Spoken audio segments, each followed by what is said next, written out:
বুঝতে পারতেছে না আওয়ামী লীগ, বিএনপি, জাতীয় পার্টি এরা মনে করতেছে কোরআন দিয়ে যদি বাংলাদেশ চলে তাহলে আমাকে কি হবি রে?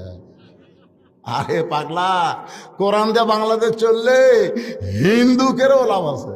আমার এলাকার সবগুলা হিন্দু একদিন আমার মাদের সাথে এসে বলছি তো হুজুর আমরা আপনার দল করব।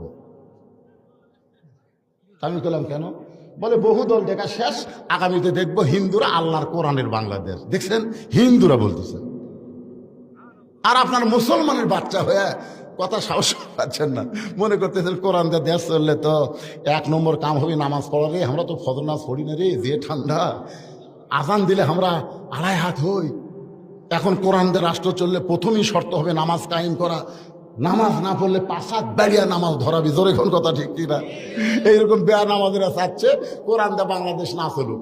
যারা সুদ খায় তারা করছে আমি একা বসে থেকে যে হারে বাড়তি খাচ্ছি, যেদিন থেকে কোরআন দিয়ে বাংলাদেশ চলবে সেদিন সুদ ভিত্তিক অর্থনীতিকে কবর দিয়া জাকাত ভিত্তিক অর্থনীতি চালু হয়ে যাবে। জোরে কোন কথা ঠিক কিনা?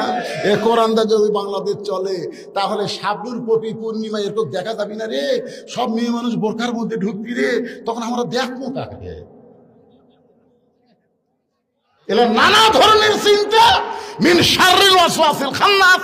শয়তান আপনাদের মনের মধ্যে ধোঁকা দিচ্ছে। কোনো ধোঁকা না। আল্লাহর কোরআন আসলে আওয়ামী লীগ, বিএনপি, জামাত, তাবলীগ মসজিদের মধ্যে ঢুকলে যেমন আমরা কাতার সোজা করে দাঁড়াই, বাংলাদেশের সব মুসলমান আমরা ভাই ভাই হয়ে যাবো। জোরে কোনো কথা ঠিক কিনা?